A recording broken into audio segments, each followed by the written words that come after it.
Hello everybody, this is Jaguar Champion here, and this is my newest episode of everything you need to know before watching so-and-so.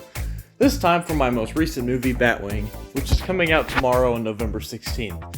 There was a little bit of delays because copyright blocks and everything, but I got it under control now, and it's going to definitely release on the 16th. Most likely. So, what is BatWing about? BatWing is the first movie in my new series that I'm working on, which is going to be very long, probably as long as the MCU. It's called the DCCU, DC Cinematic Universe. BatWing is the main character, the Iron Man of the world, and he will have his first movie here. The first movie, the storyline, is about Max Scott, who's a pizza delivery man who lost his parents at a very young age, and went to the orphanage, met a friend, and then these parents adopted both of them. Now, he's 17, and he lives in an apartment with his best friend, and his other friend, Emma, who is a famous news reporter, and the daughter of Carmine Falcone, who is actually a crime boss. Nobody knows that yet, though.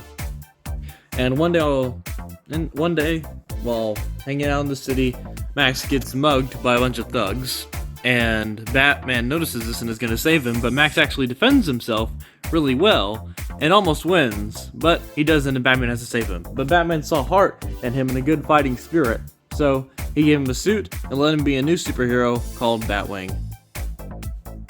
Here is your look at Max Scott, the main character of the movie. He was supposed to have a different hair, but I lost the hair, so I used this one instead. You're probably wondering why the most famous and regular version, or not the regular, I think there was one before him, but the most famous version of Batwing, Luke Fox, isn't in this one. I'll explain this one right now. I was thinking about this character a long time ago, maybe like back in 2015.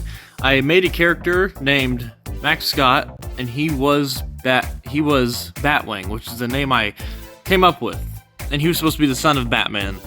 I kind of forgot about that storyline that I made when I was thinking of making this movie, but all I do remember is that there was a BatWing and his name was Max Scott, but this time I just decided to separate him and his origin to just the story that you know now, the Max Scott that's not Batman's son.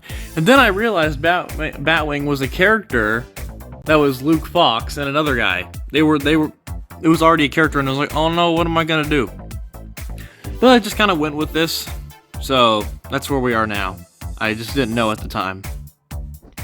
The main villain of this movie is Jonathan Crane's Scarecrow, who has been in a lot of attacks by Batman. He's not really a full-on villain yet. He kind of becomes a full-on villain in this movie, but he's rolling around the city, just without a Scarecrow suit. He's really just a regular criminal that has shocked a lot of people. But he's finally going to become Scarecrow in this movie and be Batwing's main villain. The next villain in the movie is Deadshot, who is another villain who breaks Crane out of prison and helps him go along with the mission. The mission, I'm not going to reveal yet, but I will. Wait, sorry, I messed that up, I'm sorry. Another protagonist, or not protagonist, but good guy, bad guy in this movie is Carmine Falcone, who is a crime boss and a famous villain of Batman, but in this movie he's more like a vulture type of character, who's just doing this for the one bit of family that he has. I am sorry if you hear dogs barking. Those are my dogs barking in the backyard. I don't know why they bark. But yeah, Carmine is not really bad. He's not really good either. He's just an anti-hero, kind of, and he'll be like the vulture of this movie. Now, this gets us to Batman, one of the main characters of the movie. He's not shown much, but he does have action scenes. And we do get to see and explore his character and personality as Bruce Wayne and Batman, and his suit. He's a very good mentor to Max, and this isn't a Iron Boy Jr. type of thing that I'm going for with this. Max is very independent in the movie, and he is definitely his own superhero. As a matter of fact, and he does get the suit handed to him, really, but he does do stuff to the suit that kind of makes it his own, and not pressing buttons like he did in Far From Home. There will be a post-credit scene that sets up the next DCCU movie, which will come out right after this, Green Arrow. That story is about, I don't know if it's 5 or 3 years into Green Arrow, or Oliver Queen being Green Arrow.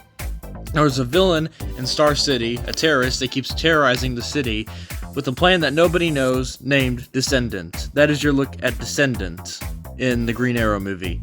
And we will actually see them in the post-credit scene. It's kind of a sneak peek. And that's everything you need to know about the BatWing movie. This will be the first one in the series of the DCCU and the first one in the BatWing trilogy. I hope you enjoyed the movie. This is definitely the hardest movie I've ever had to work on.